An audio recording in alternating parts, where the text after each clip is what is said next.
holder. It has an infrared LED controller, which they've already included the battery.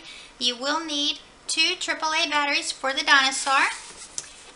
It has built-in wheels so he can roll forward, and it has spinning action. Now I'm going to remove it from the packaging and demonstrate.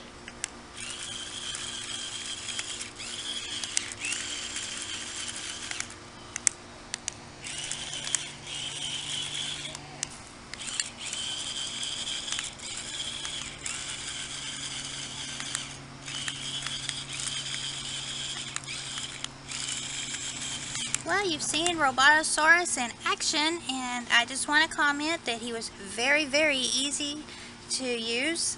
No problems for a 6-year-old. The downfall is you have to be within 3 feet or even a little closer is ideal for him to work, or you're just out of range.